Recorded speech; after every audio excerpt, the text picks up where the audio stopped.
Hello aspirants, welcome to Bodhi Oracle. ये PYQ revision series है और सब्जेक्ट है इंडियन पॉलिटी। और आज का हमारा टॉपिक है जुडिशरी। तो ये पार्ट 1 है, 2 पार्ट्स में इस पूरी जुडिशरी को मैंने कवर किया है पीवाईक्यूज की मदद से। तो आइए हम शुरू करते हैं। इससे पहले कि हम शुरू करें, मैं आपको कहूँगा आप इसको 1.25x या फिर 1.5x जैसा कि भी आपको सूट करे आप इसको लगा लें। और दोस्तों निश्चिंत रहें, हम पूरा सिलेबस इंडियन पॉलिटी का और सब्जेक्ट्स का भी इसी तरह पीवाईक्यू से कवर करेंगे, जो कि आपके रिवीजन में बहुत मदद करेगा। तो आइए शुरू करते हैं। पहला क्वेश्चन 2025 का है। और which of the following provisions of the constitution of India ensures the independence of judiciary. यानी कॉन्स्टिट्यूशन ऑफ इंडिया का कौन सा प्रोविजन इंडिपेंडेंस ऑफ जुडिशरी को इंश्योर करता है। आइए देखते हैं। First of all, security of tenure of जजेस। क्या जजेस का टेन्योर सिक्योर है? जी हाँ, बिल्कुल सिक्योर है। सिक्योर का मतलब है कि उनको कुछ स्पेसिफिक कंडीशन में ही हटाया जा सकता है। प्रोहिबिशन ऑफ डिस्कशन ऑफ जजेस कंडक्ट इन लेजिस्लेचर, ये बात सही है। जी हाँ, ये बात बिल्कुल सही है। और ये बात कॉन्स्टिट्यूशन में 2 जगह मेंशन्ड है। आर्टिकल 121 में फॉर पार्लियामेंट, यानी पार्लियामेंट जुडिशरी का कंडक्ट डिस्कस नहीं कर सकती। और आर्टिकल 211 में फॉर स्टेट लेजिस्लेचर, यानी राज्य की विधानसभा या विधान परिषद में भी जुडिशरी का कंडक्ट डिस्कस नहीं हो सकता। फिक्स सर्विस कंडीशन ऑफ जजेस, ये बात भी सही है। जजेस का जो कंडीशन है अपॉइंटमेंट का, उसको जजेस के डिसएडवांटेज के लिए बदला नहीं जा सकता। तो hence answer will be all of the above. सारी बातें सही हैं। एक बात और इंपॉर्टेंट चीज है जो इंडिपेंडेंस ऑफ जुडिशरी को मजबूत करती है, वो ये है कि जो सैलरीज होती हैं जजेस की,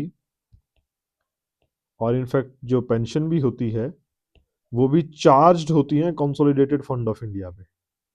तो चार्ज होने का मतलब क्या है? चार्ज होने का मतलब है कि बियॉन्ड वोटिंग होता है, इसके लिए वोटिंग नहीं हो सकती, ये कंपलसरी एक्सपेंडिचर है।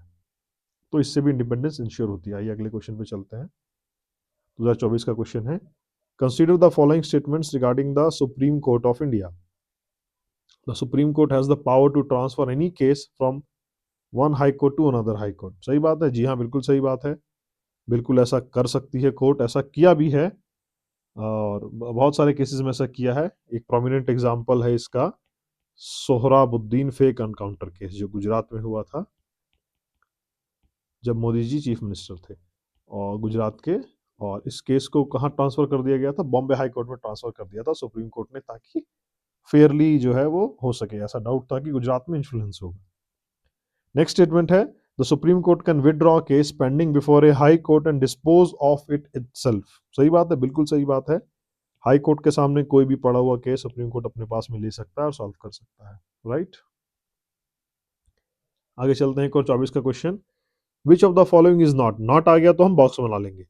Not a condition for the removal of a supreme court जज। सुप्रीम कोर्ट के जज को कौन सा कंडीशन नहीं है हटाने के लिए? प्रूव्ड मिसबिहेवियर, जी हाँ बिल्कुल सही कंडीशन है। इनकैपेसिटी, ये भी सही कंडीशन है। Violation of code of conduct notified by the president, ये बिल्कुल गलत स्टेटमेंट है। ऐसा कोई भी कोड ऑफ कंडक्ट प्रेसिडेंट द्वारा प्रिस्क्राइब्ड नहीं है जिससे कि जजेस को हटाया जा सके। Right. Supported by 2/3 majority in both houses present in voting, जी हाँ, यही तो वो तरीका है जिसके थ्रू हटाया जा सकता है both high court and supreme court के जज को। राइट। तो आगे चलते हैं। ये 23 का क्वेश्चन है, the supreme court is a court of record, this implies. Court of record है सुप्रीम कोर्ट, जी हाँ बिल्कुल कोर्ट ऑफ रिकॉर्ड है, लेकिन उसका मतलब क्या है? मतलब हुआ it can punish for its contempt, बिल्कुल पनिश कर सकता है, बिल्कुल सही बात है। और its decision are admitted as evidence and can not be question in any court of law, यानी सुप्रीम कोर्ट का जो फैसला है वो एक तरह से अपने आप में एविडेंस है, बिल्कुल सही बात है, एविडेंस है। It has to keep record of all the important cases that are conducted in India. All को यहां पर हमें हाईलाइट कर लेना है। ऑल एक बड़ा एक्सट्रीम सा स्टेटमेंट है और एक्सट्रीम केसेस इंडिया में नहीं होते। भाई सारे केसेस का रिकॉर्ड सुप्रीम कोर्ट क्यों रखेगा? वो तो उन्हीं का रखेगा ना जो उसके पास में आए हैं। तो ये स्टेटमेंट गलत हो गया। Its decision once taken are binding upon it, यानी एक बार कोर्ट ने जो फैसला दे दिया वो उस पर खुद पे बाइंडिंग है? बिल्कुल भी बाइंडिंग नहीं है। वो अपने फैसले को खुद से बदल सकते हैं। राइट। एक और बात, ये जो कंटेम्प्ट का प्रोविजन है ये कहां से आया है? तो ये आया है कंटेम्प्ट ऑफ कोर्ट्स एक्ट 1971 में इसका जिक्र है, राइट? ये कॉन्स्टिट्यूशन में नहीं है, लेकिन पनिश कर सकता है, तो B 1 and 2 is the correct option. भाई आगे चलते हैं। 2023 का एक और क्वेश्चन है दोस्तों। आप देख रहे हैं इस टॉपिक से ना बार बार क्वेश्चन रिपीट हुए हैं, क्योंकि ये बहुत ही क्रिटिकल टॉपिक है। The original jurisdiction of the supreme court does not, फिर से नॉट आ गए भाई साहब को, आते ही हाईलाइट कर लेना है। Does not extend to disputes between. Original jurisdiction का मतलब क्या है? कि जहां केस को डायरेक्टली सुप्रीम कोर्ट में फाइल किया जा सकता है बिना किसी लोअर कोर्ट से आगे बढ़े हुए, अपील किए हुए। तो देखते हैं, पहला है government of India and one और मोर स्टेट्स। बिल्कुल, ये तो सही बात है, ये तो बिल्कुल ही जाएगा ओरिजिनल ज्यूरिसडिक्शन में। टू और मोर स्टेट्स, ये भी जाएगा ज्यूरिसडिक्शन में। A citizen and government of India, जी हाँ, ये नहीं जाएगा, ये ओरिजिनल ज्यूरिसडिक्शन सुप्रीम कोर्ट का नहीं है। ये केस कहाँ जा सकता है? ये केस हाई कोर्ट में भी जा सकता है। गवर्नमेंट ऑफ इंडिया ना स्टेट बॉडी, जहां भी एक भी पार्टी गवर्नमेंट ऑफ इंडिया हो गई या दूसरी पार्टी स्टेट हो गई, तो हाई कोर्ट पे बायसनेस का आरोप लगता है, तो फेयर प्ले इंश्योर कराने के लिए ये भी ओरिजिनल ज्यूरिसडिक्शन का ही पार्ट माना जाएगा। सिंपल है। नेक्स्ट इज 22 का क्वेश्चन है, विच of the following statements is correct regarding the appointment of high court जजेस। अपॉइंटमेंट ऑफ हाई कोर्ट जजेस, ध्यान से देखना है अपॉइंटमेंट ऑफ हाई कोर्ट जजेस कैसे होता है, आइए स्टेटमेंट्स के थ्रू समझते हैं। They are appointed by the governor of the state, यहीं से हमें बात इनकरेक्ट मिल गई। उनको governor of the state appoint नहीं करते, उनको कौन अपॉइंट करता है? प्रेसिडेंट ऑफ इंडिया अपॉइंट करते हैं हाई कोर्ट के जजेस को भी, right? They are appointed by president after consultation with CGI and governor of state, जी हाँ, यही करेक्ट स्टेटमेंट है। They are elected by the state legislature, no, जजेस के इलेक्शन का तो कोई मतलब ही नहीं है। They are appointed by the president of India without consultation, without consultation भी नहीं है, कंसल्टेशन होती है, राइट? और यह कंसल्टेशन का मतलब क्या होता है? Concurrence, right? आगे चलते हैं। The power of judicial review in India is explicitly provided under, यहाँ इंपॉर्टेंट वर्ड है एक्सप्लिसिटली, यानी साफ साफ क्लियरली कहाँ मेंशन्ड है? Article 13, 32, 226 end of the above. Article 32 में क्या है? आर्टिकल 32 में रिट पावर्स है सुप्रीम कोर्ट की। 226 में क्या है? 226 में writ powers of high court है। और आर्टिकल 13 में क्या है? आर्टिकल 13 में ही वो लिखा हुआ है कि जुडिशियल रिव्यू है, एक्सप्लिसिटली प्रोवाइडेड, यानी court can strike down a law if that law is ultra vires. Ultra vires का मतलब होता है contradicting a fundamental right, right? तो कोर्ट उसको स्ट्राइक डाउन कर सकता है, यही एक्सप्लिसिटली मेंशन्ड है। हालांकि 32 और 226 में भी मेंशन्ड है, पर वो एक्सप्लिसिटली मेंशन नहीं है। तो आगे चलते हैं। Which article empowers high courts to issue writs for enforcement of fundamental rights? High court को किस आर्टिकल के थ्रू पावर दी गई है? तो करेक्ट आंसर है 226। 32 में तो सुप्रीम कोर्ट को दी गई है, 226 में हाई कोर्ट को दी गई है, correct answer. Moving ahead. Which of the following is not correct, फिर से नॉट आ गया। आपको देखिए ध्यान देना है, आपको फिजिकल एग्जाम होता है या ऑफलाइन एग्जाम होता है, आपको क्वेश्चन पेपर फिजिकली मिलेगा। आपको क्वेश्चन पढ़ते समय पेन पेंसिल पास में रखना है, और जैसे ही आप नॉट पढ़ें या कुछ और क्रिटिकल वर्ड पढ़ें उसको हाईलाइट कर लेना है। तो not correct regarding the high court, first of all it can issue Ritz for fundamental rights only, तो जी नहीं, ये गलत बात है, यानी यही हमारा करेक्ट स्टेटमेंट है। ये फंडामेंटल राइट्स के लिए भी कर सकता है एंड एनी अदर मैटर के लिए भी कर सकता है, सुप्रीम कोर्ट सिर्फ फंडामेंटल राइट के लिए कर सकता है। It has supervisory jurisdiction over subordinate courts, बिल्कुल सही बात है। इट्स जज can be removed like supreme court जजेस, जी हाँ, ये बात बिल्कुल सही है। और क्योंकि जो हाई कोर्ट के जज का रिमूवल का प्रोसेस होता है वो बिल्कुल ही सुप्रीम कोर्ट के जज की तरह ही होता है। It can issue Ritz for other purposes also, ये स्टेटमेंट भी सही है। तो हमें नॉट करेक्ट बताना था, तो a is the correct option, right?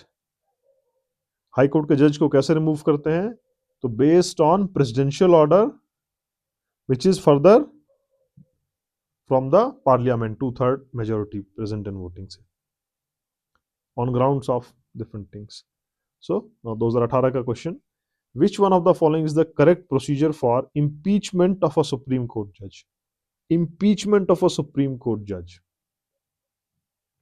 आइए देखते हैं कहाँ है. Resolution by Lok Sabha only? No. Lok Sabha से तो काम नहीं होगा. Resolution by Rajya Sabha only? जी नहीं, इनसे भी नहीं होगा. Resolution passed by 2/3 majority in both houses present in voting? Yes, यही करेक्ट ऑप्शन है. सुप्रीम कोर्ट के लिए भी और हाई कोर्ट जज के लिए भी सेम ऑप्शन ही है, सेम तरीका ही है. Inquiry by the president only? जी नहीं, बिल्कुल भी नहीं. इतना कॉम्प्लेक्स मैटर है. प्रेसिडेंट का मतलब क्या हुआ? प्रेसिडेंट का मतलब तो रिकमेंडेशन ऑफ कैबिनेट ही हुआ, तो सरकार कैसे हटा पाएगी?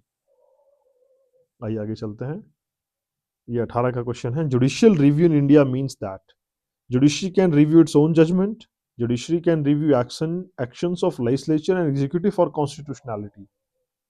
जुडिशियल रिव्यू का मतलब ये है कि अपने जजमेंट को देख सकते हैं? बिल्कुल नहीं. है तो मतलब जुडिशियल रिव्यू का नहीं है. Executive can review judiciary? बिल्कुल भी नहीं. आर्टिकल 50 क्या बोलता है? Separation of judiciary and executive. Parliament can review judiciary? बिल्कुल भी नहीं. पार्लियामेंट पे तो पर्टिकुलरली आर्टिकल 121 के तहत बैन लगा हुआ है कि भाई आप जुडिशरी का कंडक्ट डिस्कस ही नहीं कर सकते. तो क्या बचा? Judiciary can review action of legislature and executive for constitutionality. जी हाँ, बिल्कुल सही. ये कहाँ लिखा है ऐसा? आर्टिकल 13 में लिखा है कि अगर कोई लॉ अल्ट्रा वायर्स का मतलब है violating constitution fundamental rights, right, तो वो कॉन्स्टिट्यूशनैलिटी उसको स्ट्राइक डाउन कर सकते हैं. यही आर्टिकल 13 में जुडिशियल रिव्यू की पावर है. Moving ahead, which one of the following is not, फिर से नॉट आ गए, a feature of the supreme court of India. तो कौन सा फीचर नहीं है? ओरिजिनल जुरिस्डिक्शन फीचर है. जी हाँ, बिल्कुल फीचर है. अपीलेट जुरिस्डिक्शन का मतलब होता है कि हायर कोर्ट में अपील करना. अपील इन हायर कोर्ट, तो बिल्कुल सुप्रीम कोर्ट तक आ सकता है. पावर ऑफ एडवाइजरी ओपिनियन, ये बात भी सही है. ऐसा कहाँ पे लिखा हुआ है? तो आर्टिकल 143 कहता है advisory opinion by the president. अभी रिसेंटली आपने देखा होगा कि प्रेसिडेंट ने सेंड किया था रेफरेंस एडवाइस के लिए सुप्रीम कोर्ट को on the matter of time limit for governor and president to decide actions on the bill and power to amend the constitution. बिल्कुल नहीं. कॉन्स्टिट्यूशन अमेंडमेंट का पावर एक्सक्लूसिवली पार्लियामेंट का है.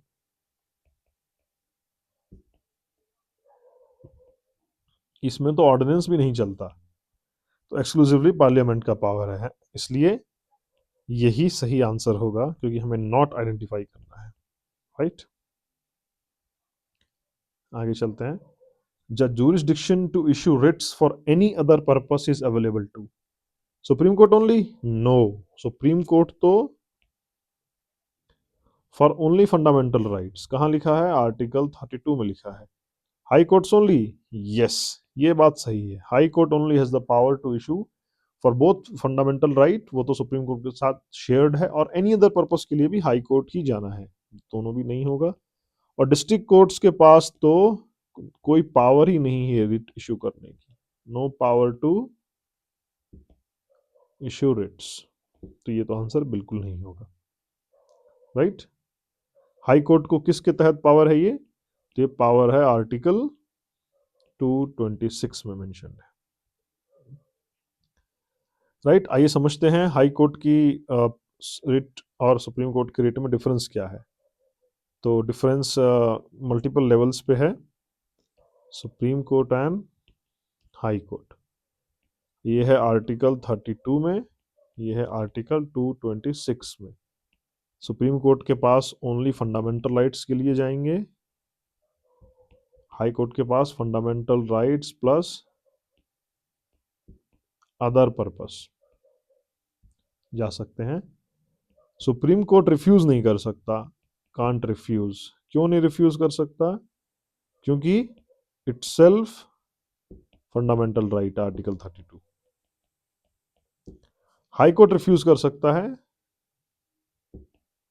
If, किस case में refuse करेगा?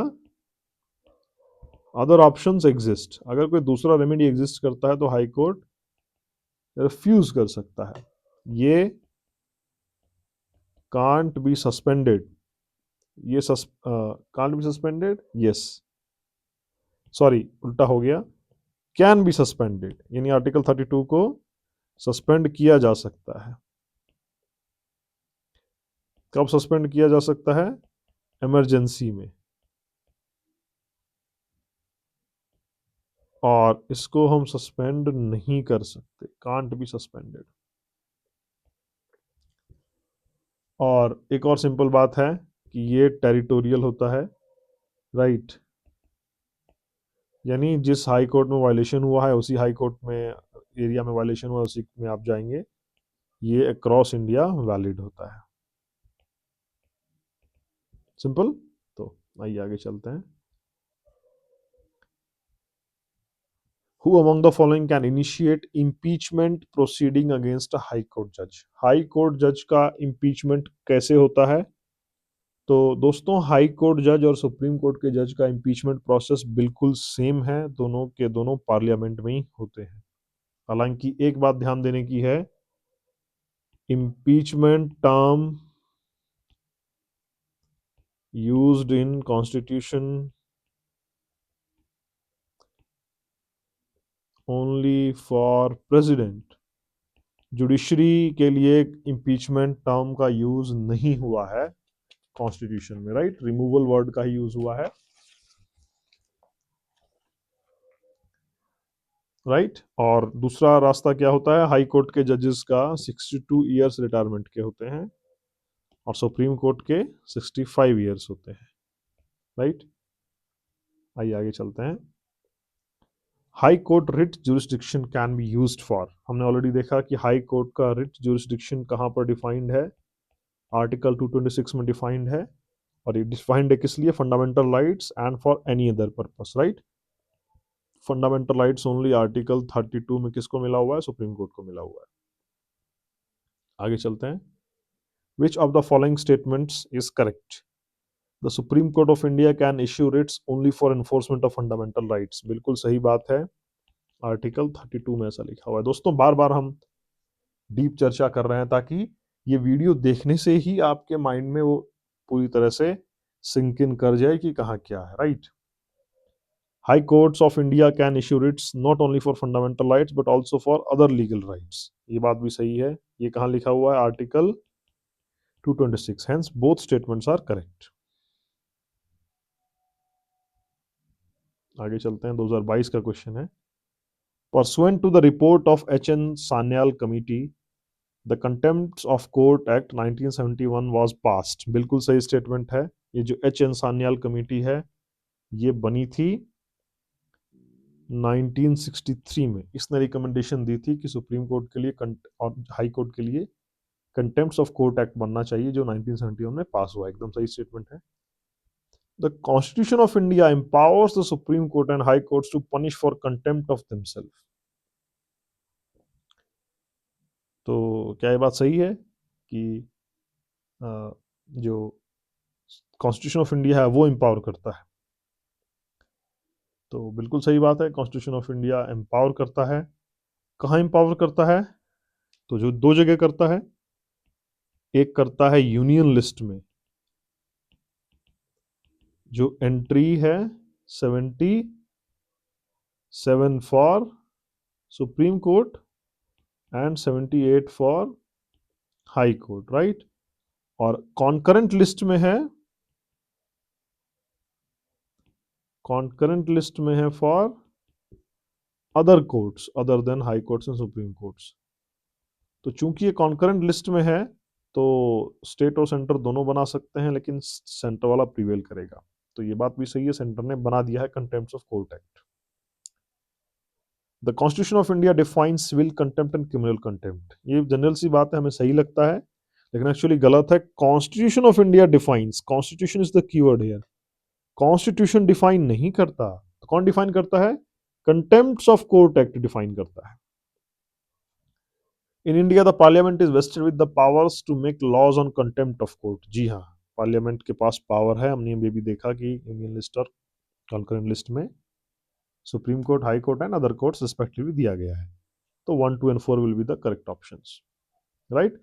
अगर थोड़ा सा भी ऑप्शन पढ़ने में मिस्टेक हुई तो सवाल गलत हो जाता है। आइए आगे देखते हैं। Government law officers and legal firms are recognized as advocates, but corporate lawyers and patent attorneys are excluded from the recognition as advocates. क्यों भाई कॉर्पोरेट लॉयर क्यों एग्जीक्यूट होंगे? ये बात तो कॉमन सेंस में ही गलत है, वो भी अलाउड है। ये सब कहाँ लिखा हुआ है? ये सब लिखा हुआ है एडवोकेट्स एक्ट में 1961, उसमें डिफाइंड है। Bar councils have the power to lay down the rules relating to legal education and recognition of law colleges. बिल्कुल सही बात है, ये मिनिस्ट्री ऑफ एजुकेशन के पास नहीं है। इसी तरह से मेडिकल कॉलेजेस जो हैं, इसको कौन देखता है? तो ministry of health and family welfare देखता है, राइट। तो ऑप्शन 2 ओनली यही करेक्ट है। नेक्स्ट देखते हैं। पब्लिक इंटरेस्ट लिटिगेशन में बी फाइल्ड इन, पीआईएल कहां फाइल की जा सकती है? तो पीआईएल फाइल की जा सकती है सुप्रीम कोर्ट में भी की जा सकती है, हाई कोर्ट में भी की जा सकती है, डिस्ट्रिक्ट कोर्ट में नहीं की जा सकती। Hence both supreme court and correct high court are correct. PIL से मतलब क्या हुआ? जो पब्लिक इंटरेस्ट के लिए हो, यानी it relaxes the position of principle of locus स्टैंडाई। Locus स्टैंडाई क्या कहता है? लोकस स्टैंडाई कहता है कि जब तक किसी पार्टी का कोई इंटरेस्ट इन्वॉल्व नहीं हो वो केस की पार्टी नहीं बन सकता। यानी कोई व्यक्ति अगर केस करना चाहता है तो उस पर डायरेक्ट इंपैक्ट पड़ना चाहिए तभी वो केस करना चाहता है। पीआईएल में इस बात को रिलैक्स कर दिया गया है कि कोई भी जनरल कॉज जो सबसे रिलेटेड है उस पर भी पीआईएल फाइल की जा सकती है, राइट। पीआईएल शुरुआत किसने की? तो समझेंगे, एमसी मेहता थे लॉयर, और जस्टिस पीएन भागवती, उन्होंने पीआईएल की शुरुआत की और वहीं से शुरुआत हुई जुडिशियल एक्टिविज्म की। आइए आगे चलते हैं। 97 का क्वेश्चन है, willful disobedience or non-compliance of court orders and use of derogatory language about judicial behavior amounts to contempt of court। यानी कोर्ट के बारे में या किसी जज के बारे में जानबूझकर उनके किसी ऑर्डर को ना मानना, या फिर जानबूझकर कोई खराब कमेंट करना, भद्दी भाषा का इस्तेमाल करना, या एक्सेसिवली क्रिटिसाइज करना जो कि कोर्ट की डिग्निटी को कम करे, ये कंटेम्प्ट ऑफ कोर्ट कहलाता है। तो बिल्कुल सही बात है, कंटेम्प्ट ऑफ कोर्ट कहलाता है। ये कहाँ मेंशन्ड है? तो ये मेंशन्ड है कंटेम्प्ट ऑफ कोर्ट्स एक्ट 1971 का ये एक्ट है, उसमें मेंशन्ड है ये बात, right. Judicial activism cannot be practice without arming the judiciary with punitive powers to punish contemptuous behaviour. बिल्कुल सही बात है। यानी जुडिशियल एक्टिविज्म तो प्रैक्टिस हो ही नहीं सकती अगर कोर्ट के पास उसकी बात जिसने नहीं मानी, जिसने कंटेम्प्ट ऑफ कोर्ट किया, उसको पावर ना हो सजा देने की। तो सही बात है। तो क्या इसी रीजन से कोर्ट को पावर दी गई है? तो जी नहीं, वो जुडिशियल एक्टिविज्म को प्रमोट करने के लिए कोर्ट को पावर नहीं दी गई है, लॉ एंड ऑर्डर को बनाए रखने के लिए दी गई है। तो रीजन गलत है, हालांकि दोनों स्टेटमेंट सही है, सिंपल है। आइए चलते हैं आगे। 96 का क्वेश्चन है दोस्तों, आप देख रहे हैं हम लोग लगभग 30 साल पुराने क्वेश्चन भी आपके लिए लाए हैं ताकि आप स्मूथली एंड कॉम्प्रिहेंसिवली रिवीजन को कंप्लीट कर सकें। According to constitution of India, देखिए फिर से लिख दिया गया है कॉन्स्टिट्यूशन ऑफ इंडिया के अकॉर्डिंग, यानी संविधान में मेंशन होना चाहिए। द टर्म डिस्ट्रिक्ट जज शैल नॉट इंक्लूड, डिस्ट्रिक्ट जज से क्या मतलब नहीं होगा, राइट। तो क्या मतलब नहीं होगा? A person appointed temporarily to office as district जज, ये तो बिल्कुल होगा। A person who is exercising jurisdiction as district जज, ये भी होगा। A person who has not been appointed under the Indian civil codes act, yes, ये नहीं होगा। नॉट है तो हमें हाईलाइट करना है, ये नहीं होगा। Person subordinate to the district जज, ये भी माना जाएगा। जिसको इंडियन सिविल कोड्स एक्ट के तहत अपॉइंट नहीं किया गया है उसको नहीं मानेंगे, सिंपल। सो इतना ही दोस्तों फर्स्ट वीडियो में, और इसका सेकंड पार्ट भी आएगा नेक्स्ट पार्ट। तो stay tune, thanks for watching.